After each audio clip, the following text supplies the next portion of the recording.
Hi, everyone. Welcome. I'm sure folks will be joining as they're able to, but we're going to go ahead and get started because we have a jammed-packed presentation that we're all very excited about. And just some housekeeping items. We are offering nursing continuing education for this webinar. So I will be sending a follow-up email with info on how you can obtain your nursing CEs. You have to complete an evaluation and a post-test. But I just want to welcome you all on behalf of the Practice Forum co-chairs, Kylie Petersmith and Liz Joseph, to this webinar of the October Practice Forum. We are thrilled to have Christina Volbrecht here with us, who is a community culinary dietitian at Boston Medical Center. And we are very excited to hear more about her presentation topic, from soil to self, nourishing health through sustainable food systems. So I'm going to turn it over to Christina to fully introduce herself and to jump into her presentation. So thank you, everyone. Thanks for having me. It's really nice to be here. I was honored to be asked to speak. I had not heard about your organization. And then looking through your website, it looks like you are all involved in some amazing actions and are doing some very incredible work. So I'm happy to be here, and please reach out to me. My email's at the end of this presentation. If you have any questions or want to have any further conversation, I'm more than open to that. So the topic for today is kind of how do our food systems shape human and planetary health, and how can nurses lead that change? So I want to start just with a brief introduction. I'm a community culinary dietitian, which you've probably never heard of before. My background is in social sciences, in education, and I was a professional chef, and I was a farmer, and now I've kind of blended all of those fields into one beautiful, perfect job as a clinical dietitian who gets to really work within the community, doing hands-on nutrition literacy and culinary literacy. So we do cooking classes, and we do a lot of fun, really experiential things. I want to start this presentation just by being transparent about some of my lived experiences and some of my biases, which have shaped my career, as most of us have. Our stories are ours to tell, and shape the ways we choose to live our lives and the things we're interested in. So my father was exposed to Agent Orange when he was in Vietnam. If you haven't heard of Agent Orange before, it was a chemical defoliant that was sprayed across the jungles of Vietnam to basically destroy all of the plant matter and kind of take away the hiding places of the North Vietnamese army, because it was very guerrilla warfare style. This defoliant was contaminated with a toxin called dioxin. And most of the, for example, pilots who were flying the planes that sprayed this chemical were dead within 5 years. So my father lived for many years after the war. He married, conceived children, and then over the course of the next 30 years, he struggled with peripheral neuropathy, cognitive decline, depression, anxiety, hypertension, insulin dysregulation, testicular cancer, colorectal cancer, lung cancer, non-Hodgkin's lymphoma, and finally lymphocytic leukemia. And he died at the age of 69. So there's evidence that suggests that there's epigenetic transmission of many of these effects across generations. Third generation children in Vietnam today, in highly affected provinces, are still being born with congenital birth defects, neurodevelopmental delays, endocrine and reproductive disorders, immune dysfunction, and chronic illness. Hotspots of dioxin contamination still remain in the soil and the sediment near former air bases.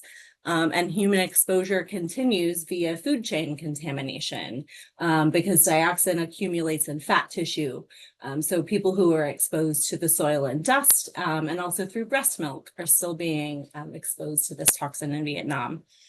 So just a side note, Agent Orange was manufactured by companies you might recognize today, the two largest being Dow Chemicals and Monsanto, which is now owned by Bayer.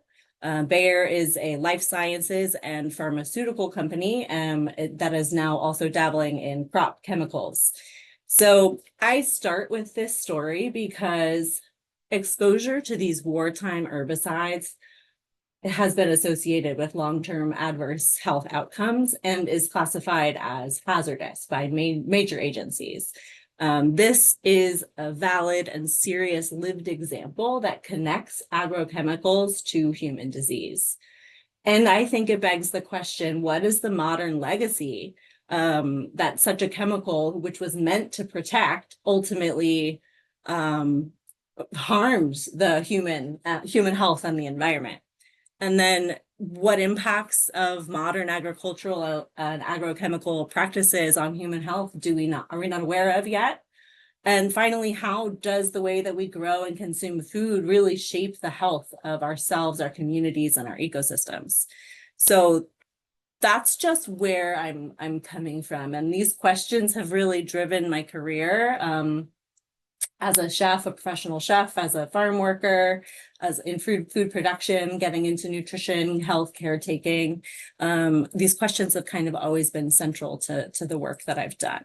So we'll start by taking a brief look at some of the factors that impact human nutrition in America today and how that relates to food production methods.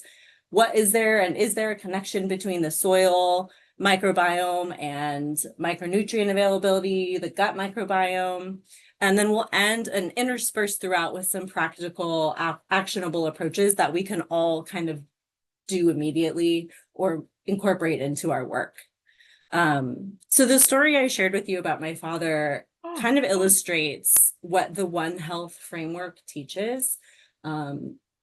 I just based on the website that when I was looking through the resource that you have, I'm going to assume that most of you or many of you already have a base working knowledge of some of these terms. So I'm not going to spend too much time on definitions and really just kind of get into things.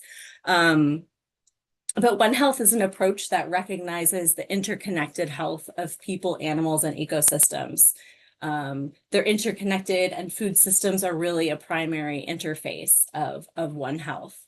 And then planetary health kind of expands that lens and integrates more of the social and economic systems, really focuses on acknowledging the fact that we have planetary boundaries and ecological limits, and posits that the health of human civilization as a whole is really dependent on the state of these natural systems. So some examples of One Health in research include looking at antimicrobial resistance, zoonotic disease, how human population expansion leads to increased interfacing with wild and domestic animals, how deforestation and intensive farming practices can disrupt habitats, and then how increased international trade and travel all kind of provide new opportunities for disease to pass and to spread quickly. Some examples of research in planetary health include looking at heat-related illnesses, vector-borne diseases, malnutrition from crop failure and agricultural emissions, soil health, biodiversity, pollution, urbanization, mental well-being, resource extraction, social and ecological consequences, and also, interestingly, equity and governance of the costs and benefits of some of these policies. So there's a lot going on with all of this, and there are way too many topics to cover in one discussion. But ultimately, the biggest kind of One Health and planetary health factors that impact human food and nutrition today are related to climate change, biodiversity loss, environmental contaminants, soil and water degradation, and urbanization and infrastructure. These interface factors between human and animal and ecosystems have direct health and nutrition implications. We see emerging zoonotic infectious disease, emerging antimicrobial resistance, emissions and waste and local pollution impacting as a socio kind of economic determinant of health. We also see how dietary homogenization and antibiotic exposure and ultra processed foods have actually reduced our gut microbial diversity. And a reduced microbial diversity impacts our ability to absorb nutrients. It impacts our immune function, our metabolic regulation, and it's linked to chronic diseases such as obesity, diabetes, and also mood disorders. So we really see that agricultural chemicals, they alter soil and plant microbes, which influences crop resilience and nutritional composition. And these are the things that we're eating. Also, of course, food safety and pathogens, and then the kind of global dietary shift towards ultra processed foods, and trade and economic policies that really prioritize profit over health and sustainability. So with this kind of general framework established, today we're just going to focus on a few elements that are really related directly to human food and nutrition. Mother of good counsel. So, the toxic component in Agent Orange, dioxin, it's one of the persistent organic pollutants that we might have heard that term in the news more and more lately. It's a carcinogen, and it's also a potent endocrine disruptor. Today, very similar compounds persist in our food systems and in everyday products. So some of the, oh, I knew this was going to happen. 15 minutes. My Citrix is updating. Let me see if I can get that back up.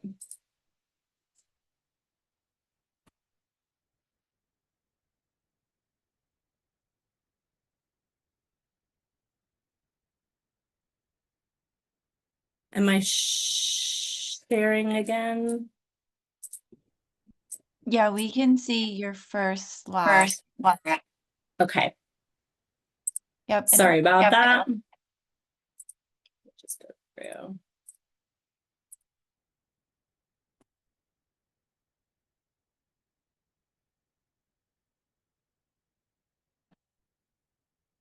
Here we are.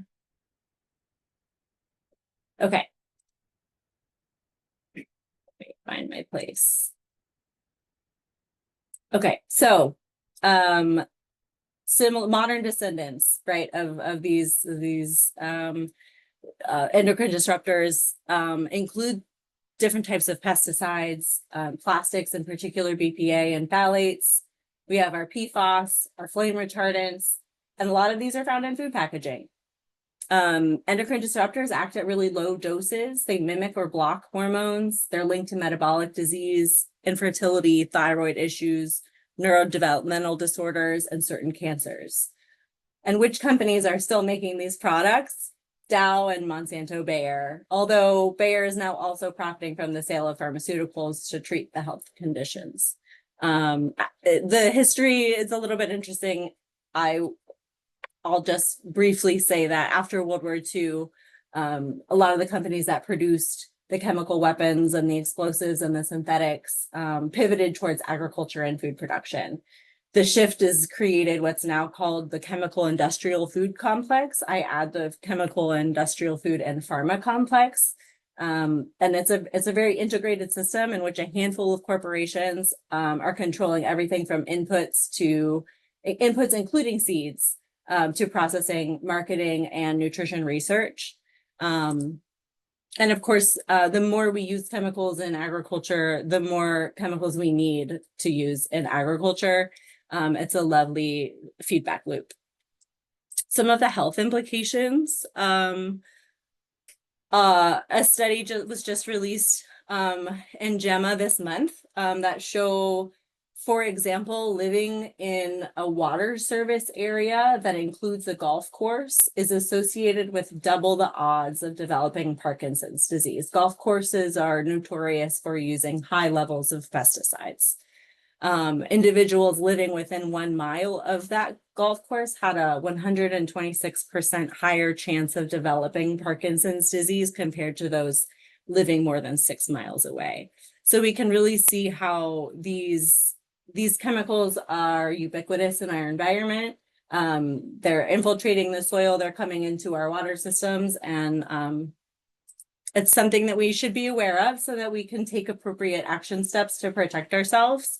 For example, just trying to eliminate as much plastic from your kitchen and your home environment as possible.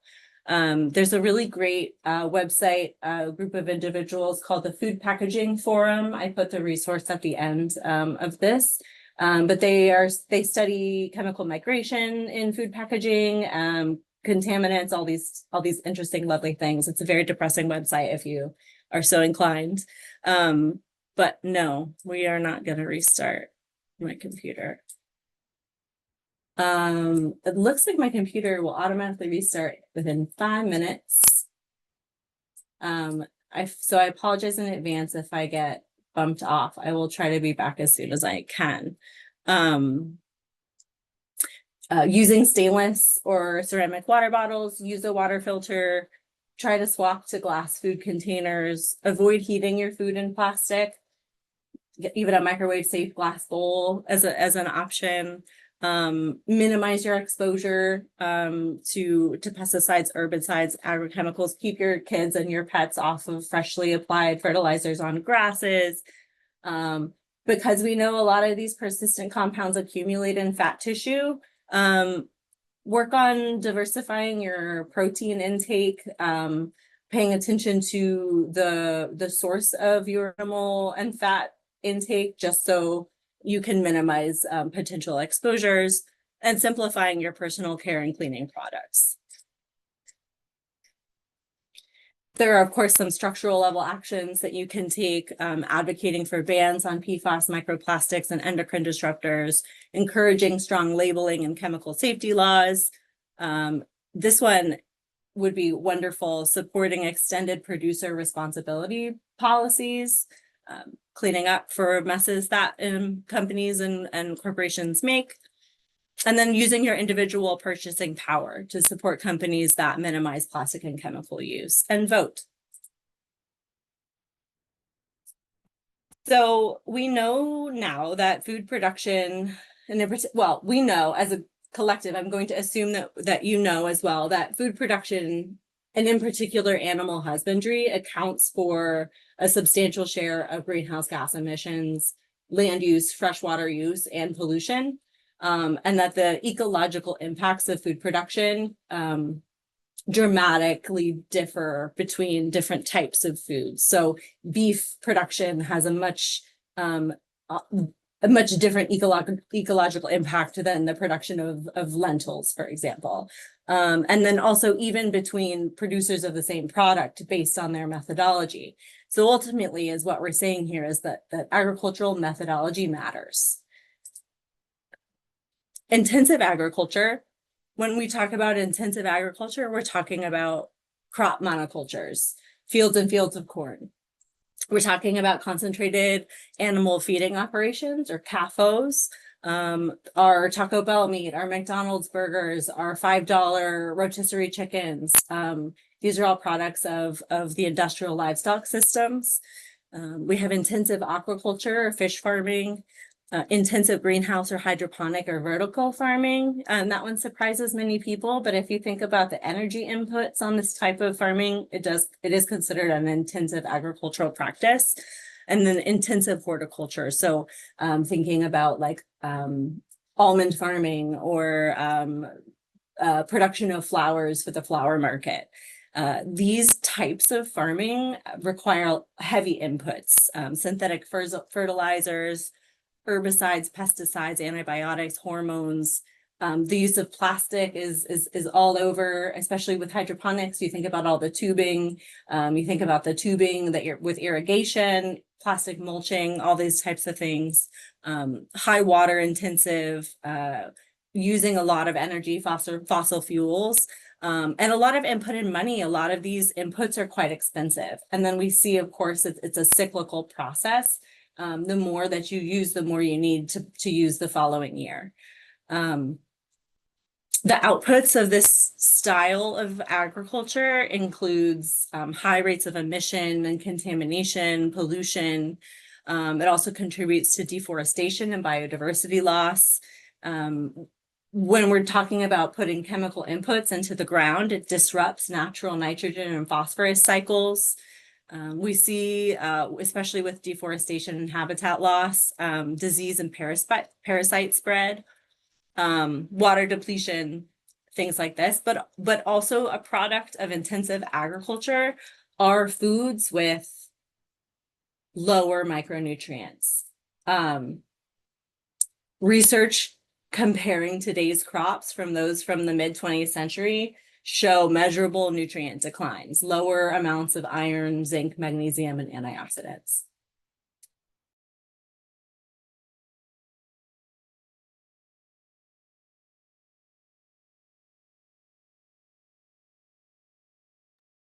Okay, so it looks like we lost Christina and her computer shut down. So we'll just wait a couple minutes for her to pop back on.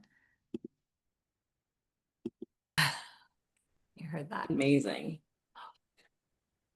Okay, hold on. It's making me sorry. I'm gonna just have to log into my Canva really Yeah, quick. Sorry, everyone. Linda was just sharing that she is a farmer and also supports some of uh, local businesses, places to eat in her Missouri area with her food production, and does far more with conservation and things that I can't even fathom right now. So it was really nice to connect with her on that, and I'll definitely be following up too.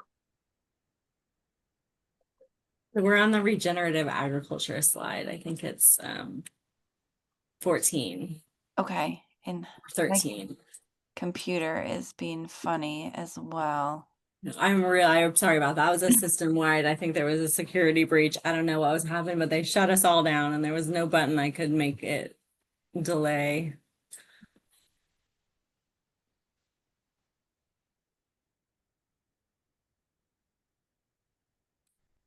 Yes, I think we were just finished with this slide, right? Yes, exactly. Okay. So we can move to the next one. Okay. So if we think about, I'll try to just kind of recap to get us back on the flow. We've looked at like the systems of One Health and planetary health. We've looked a little bit about the structure. So some of the issues that we're facing with, right? And now, so we're going to move into a little bit more about solutions here. When you hear the word regenerative agriculture, there are a lot of things that this could be referring to. But typically it's a variety of types of practices used in farming. It's farming methodologies that include things like cover cropping, crop diversification and rotation, reduced or no-till farming, agroforestry, silvopasture, managed rotational grazing, using composting and organic amendments, integrated pest management, perennials, water harvesting, and conservation. These are all methods that farmers can use.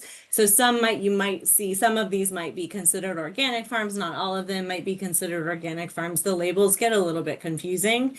So it's more thinking about methodology of actual farming production. Ultimately, these types of inputs minimally disturb the soil, which allows for restoration of ecological function. Any addenda and amendments that are being added tend to be natural products, which feed the microbiome. It feeds the soil microorganisms. We're talking about recycled nutrients. So if you see my little goat friends, this goat is named London. She's one of the goats that I had the pleasure of working with over the past 3 years. We were on a regenerative organic goat dairy up in Vermont until we moved here down to Boston. So I miss her. She was my favorite. But so recycling nutrients, right? So the animals use the fields use the animal waste to grow the plants then feed the animals. Cyclical, recycled nutrients. This type of agriculture, in terms of inputs, requires much more human knowledge, management, and skilled labor than conventional agriculture. It but the outputs are it replenishes natural systems rather than depletes them, right? It enhances resilience of ecosystems and communities. Um, we're sequestering carbon, breaking pest cycles, we're closing nutrient loops, enhancing the soil structure, enhancing the resilience of our plants, our communities. We're filtering water, all these types of things. And this style of agriculture creates nutrient dense food and reduced chemical exposure for humans. You can go to the next slide, please. Thank you. Um, so regenerative practices, they're restoring the life below the ground, producing nutrient-rich foods. It ultimately it's treating soil as a living partner in the farming methodology rather than this extractive process. The soil is not a resource of which to take from, right? It's a partner with a bi-directional relationship. Things that we can do right now to support regenerative agriculture, beware of greenwashing. Really true regenerative work, it's hard to measure. It requires much more management and skilled labor, and it's difficult to scale. So large companies that have big distributions, you have to look at the fine print, like consider carefully claims, because claims, again, we know aren't legally monitored, right? Companies can claim lots of things. And knowing your labels is a good one here too. Just because something's labeled organic does not necessarily mean that the practices are soil health promoting. Do your research, learn the names of your local food producers and the farms in your area that use regenerative practices, and then become their loyal customers. Small diversified farmers who are growing vegetables are considered specialty crops. They're not supported by government subsidies. So to keep your local food system strong and resilient, buy local. And then less of better is better. So we know that food produced in this way requires more inputs of human time and skill, and the growing process can take longer. Integrated pest management, for those of you who don't know, when you have beetles, rather than spraying your field, you go and you hand pick the beetles. So it's time intensive, it's labor intensive, and the price often reflects this. But investing in smaller amounts of higher quality foods, especially meat, eggs, and dairy, you're not only investing in sustainable agriculture, but you're investing in your nutrient density. Go to the next slide. Thank you. So there's a really beautiful kind of parallel between soil health and human health. Soil, like water, is a substrate of life. It filters water, it stores carbon. 1 teaspoon of healthy soil can contain more living organisms than there are humans on the planet. We're talking like billions of microbes per gram. And this type of living, healthy, active soil creates nutrient dense food. The reason that this is because the bacteria and the fungi and the archaea and the protozoa in the soil form this complex microbiome. This microbiome is responsible for turning minerals in the soil into plant available forms that plants can uptake. So it's related to nutrient absorption and plant health. It closes the nutrient loops, it adds fertility, and enhances the soil structure. Next slide, please. So we're talking about why does soil health matter for human health? Degraded, compacted, or chemically saturated soil loses this ability to manage micronutrients. Even if it's growing large, beautiful, uniform looking crops, these crops are devoid kind of these key micronutrients like magnesium, zinc, and iron. They might have the carbon, the nitrogen, and the phosphorus that they need from the chemical amendments, but they're missing the wealth of diversity that the microbiome contributes to the plant. The soil microbiome and our gut microbiomes mirror each other. Actually, many of the genes in the soil, the genes and the metabolites in the soil are ancestral to those that are found in the human gut. They've been shaping our immune and metabolic systems over evolutionary time and will continue to do so in the future. So what we impact, how we impact the microbes in the soil today is going to be impacting human health for eons to come, optimistically. Both of these systems rely on diversity to regulate nutrient cycles and immune function. When humans are less exposed to soil biodiversity, whether it's due to degraded soil or if we're not eating diets that have a lot of fiber and plant sources and diversity in them, our gut microbiome diversity declines, and the decline in microbiome diversity leads to immune dysregulation and inflammation and allergies and autoimmune disease. So fiber-rich and really plant-diverse diets, they feed our beneficial microbes, which create short-chain fatty acids, which reduce inflammation and risk of metabolic disease and also mental health. Next slide, please. So there's kind of a symbolic and psychological layer to this too. When we think about the number of just the DNA that composes the human body, we are significantly more bug than we are human. The majority of the DNA in the human body is not human DNA. It's the host of bugs that live in us and on us. So there is no I, right? Even a solo individual human is a complex organism, is an ecosystem of organisms.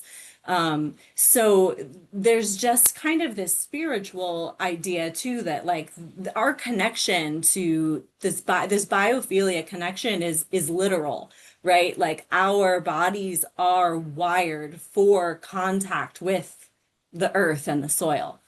I just think that's a really cool kind of some piece of it. Next slide, please. So what do we do?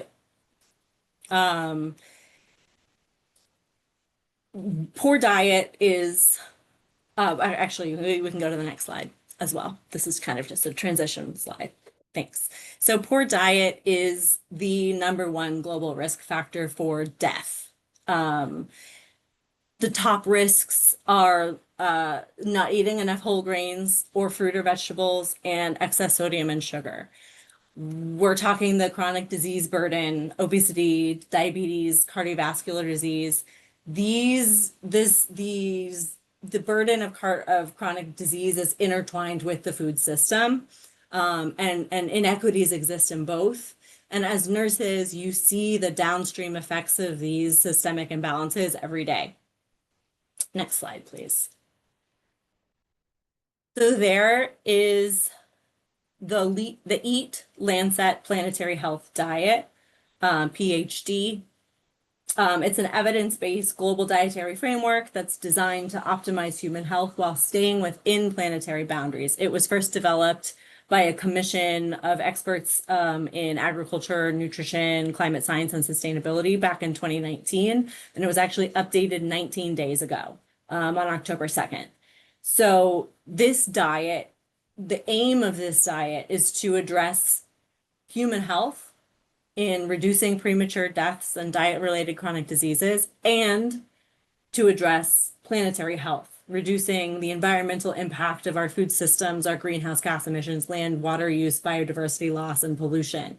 The aim of this diet is to feed 10 billion people, and prevent over 10 million deaths annually while staying within ecological limits. It's a big ask, that's like a pretty big ask.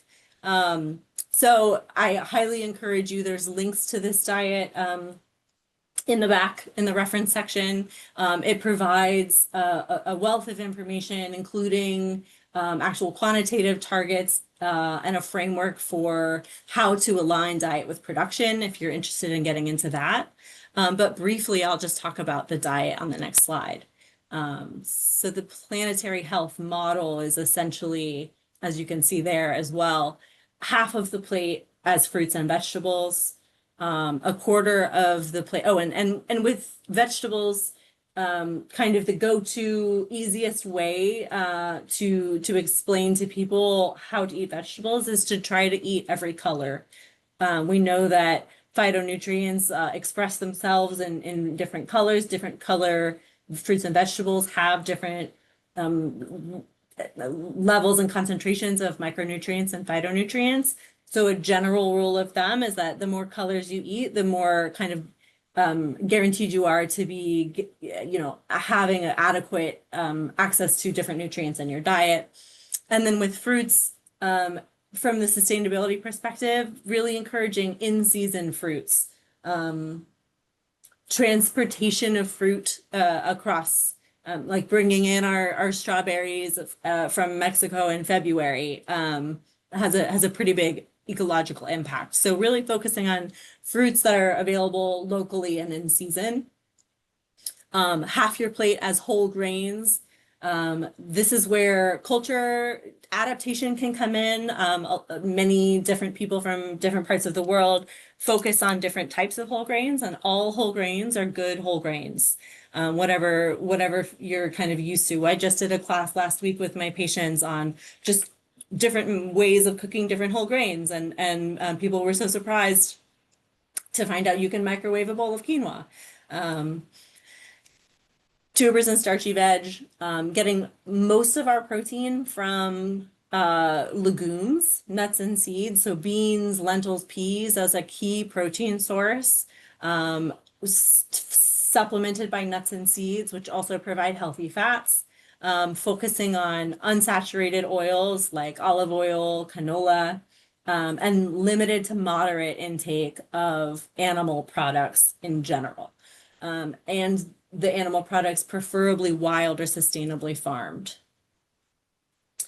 Next slide, please. So, of course, there are there's a health impact. This diet has been out for a number of years now, so there have been some studies done on it, using data from 2 prospective cohorts paired with a meta-analysis of 37 other published cohort studies, demonstrate that adherence to the planetary health diet reduces all-cause mortality, as well as reduces incidence of colorectal cancer, lung cancer, cardiovascular disease, stroke, diabetes, and in addition to all of those health benefits, also mitigates greenhouse gas emissions.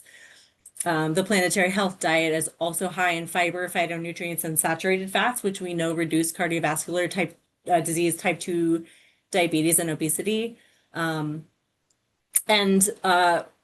We are able to meet our protein, micronutrient, and fatty acid requirements while limiting our animal intake. And it's important to note that this is not a plant only diet, right? It's a plant forward diet. And the 2025 update really kind of expands the evidence that there is for regional and cultural variation. That's one of the most important things, right, is to emphasize equity and food sovereignty, and to decolonize nutrition. We don't want to tell everyone around the globe to eat the same thing. That's the opposite of building diversity.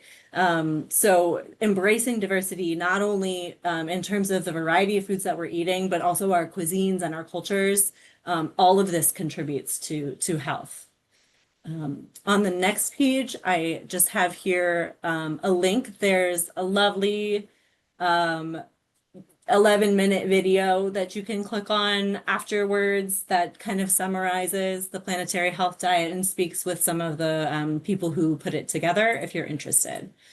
But now and kind of the last thing that we'll talk about today until we open up for conversation are just from my perspective, what are some important things that we can do both as individuals and professionally to spread this message, to help our patients, and to optimize nutrition and ecological health. Nurses are some of the absolute most trusted people when it comes to advice and health guidelines. So you really take advantage of that. Obviously, I'm gonna plug, referring to your friendly local dietitians. But we know that nurses are on the front lines. And a lot of these initial conversations are happening with you, whether you're in inpatient or outpatient or public health, at community health, wherever you are. So really, take advantage of that and share the good news.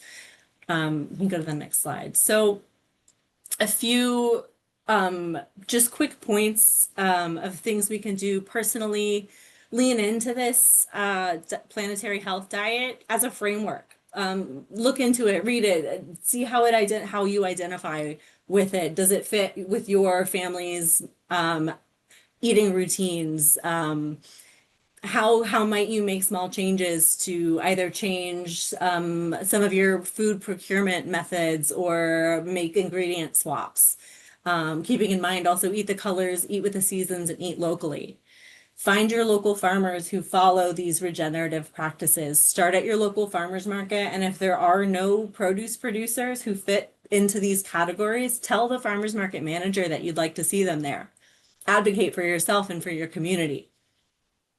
Join a CSA. CSA is a community supported agriculture. There's pickup and delivery options to bring a box of seasonal produce right to your home kitchen. It's a great way to explore new ingredients, to try new recipes, to maybe go out of the boundaries of what you normally do, and to build connections with your local food system and support these farmers who I tell you from experience, from working in the farming community, the farmers who follow these sustainable practices and grow vegetables for their community, they care deeply about the importance of feeding healthy foods to their communities.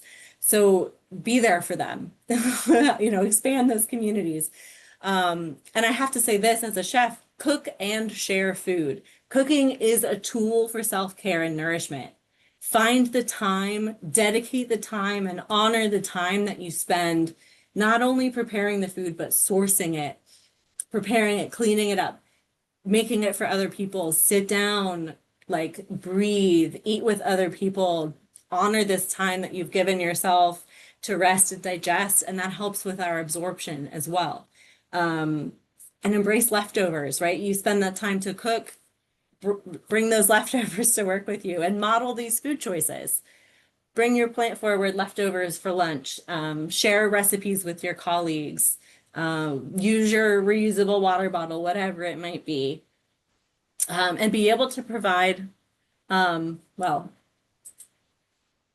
able to point, if you're modeling a behavior and someone asks you about it, be able to point them to resources to help them on their educational journey. This is something that is kind of important from a nutrition counseling perspective to focus on inclusion rather than exclusion. So dietary change is often equated with restriction and rules and forbidden foods, but the reality is for most individuals that the problems come from what we're not eating rather than what we are eating.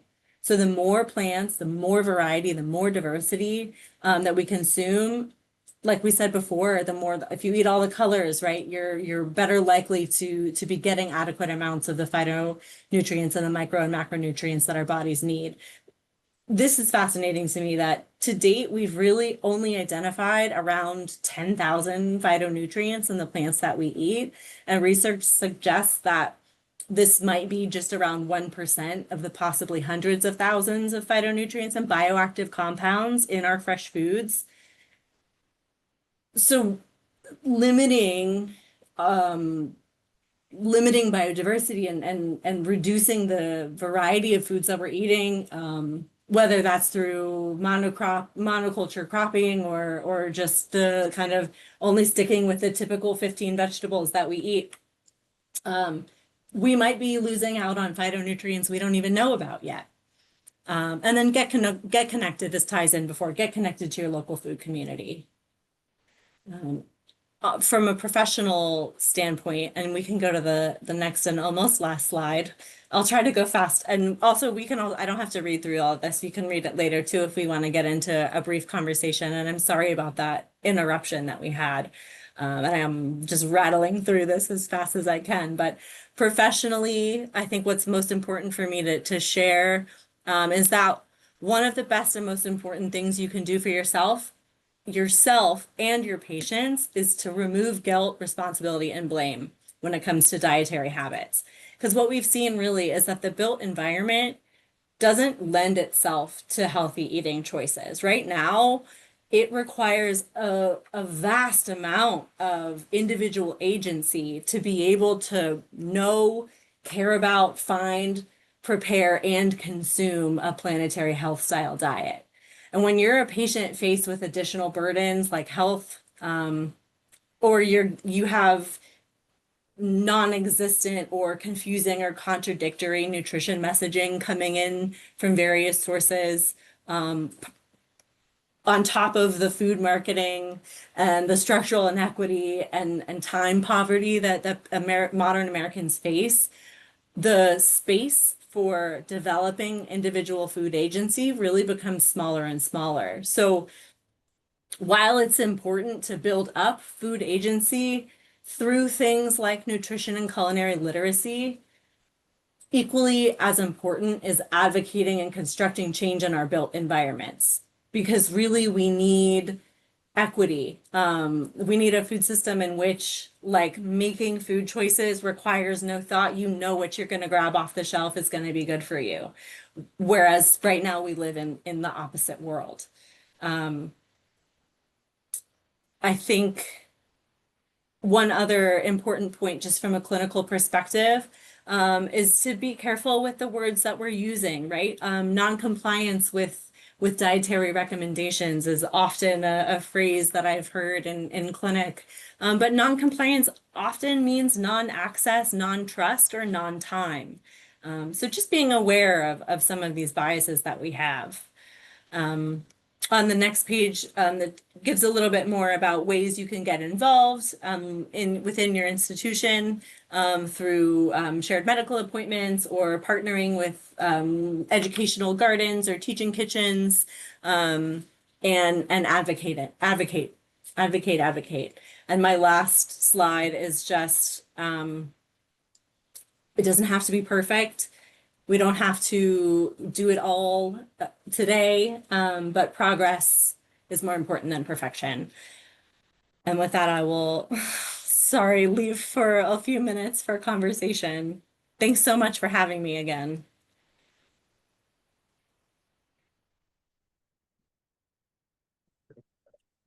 Thank you, Christina. I definitely look forward to looking through your resources and connecting with you, Linda, and others throughout this fall. Any other thoughts or feedback? And it looks like, Tom, you have your hand raised. Go ahead. Thanks for the presentation. Three things, Christina. I was a conscientious objector during your father's war, so it always hurts to hear that story. Secondly, I live in the Willamette Valley in Oregon where everything grows. The guy who sells apples at my farmer's market, he has 80 different varieties of apples, and it's hard to know what it's like in other places. But I will say that this presentation seems to me mostly about what I can do for me and what I can do for my patients. What's less clear to me is what I should say to my state legislator when I cross paths with her at the park. When I read about regenerative agriculture, it feels a little like I'm sitting down at the chessboard to play my son, and I know that it's possible for me to win, but it really ain't going to happen.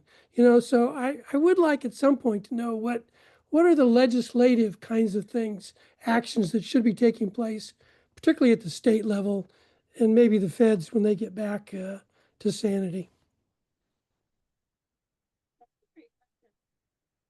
Open to kind of opening the floor to answering that too. Policy and legislation personally makes me so crazy that I don't know the answer for you. What I do know is that having opportunities to engage in conversations like this, and what I pay attention to most is the Farm Bill on a federal level. The Farm Bill has massive implications not only for subsidies, but farming practices and federal nutrition access programs. So if there's one thing to focus on federally, I would recommend the Farm Bill. And then on a state level, I know I'd be curious to see if anyone else in the room has input on that.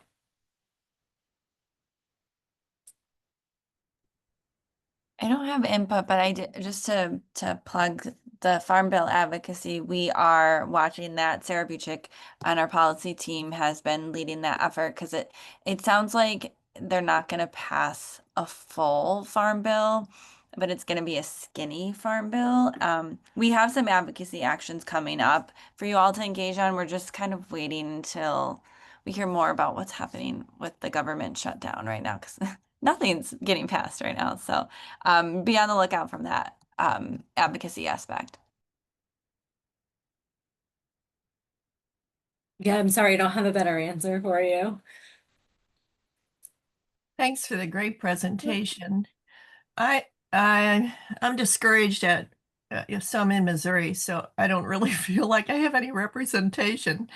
And I would just encourage really local activity, some part of the local food system, and buying local in every way possible is important. I loved your use of culinary and nutrition literacy.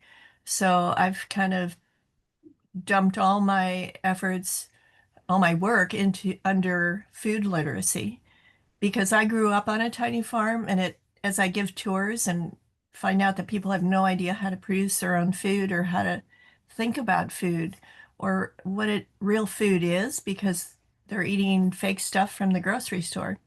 Um, Doing that locally, I heard a new term, voluntourism, which I really like, to get people get fingers in the dirt and get up close and personal to food. The other thing, my phrase to chefs and to individual buyers is I cannot promise you blemish-free food, but I can promise you poison-free food because we're so used to seeing these illusions of food that have no nutrient value. They just ship and store well. So we have to kind of remember that it's okay to cut out a bad spot. I mean, that's the way I grew up, you know? So it's very complicated, but I think there's so much money involved at local and state level. Just, but getting to know your food grower is really important. Um, Also, in terms of culture and stepping outside your comfort zone, I have a lot of wild edibles. So things that are native to this region, pawpaw, wild persimmon, wild plum, elderberry, chokeberry, chokecherry. And it's just teaching people all the things that actually could grow in their backyard. Real food is so beautiful, so delicious, and so much fun. It's so dense with wonderful things. So I had Yes. a little a slide in here I ended up taking out for the sake of time, but there was just a article published this week about like, studying the impact of eating wild foods and how it has an impact on our immune system. So absolutely. And also of course knowing how to ethically and safely forage for wild foods is a whole other conversation. Well, and what I'm trying to teach is tend what you gather. So don't go out and plunder public spaces. Put it in your backyard.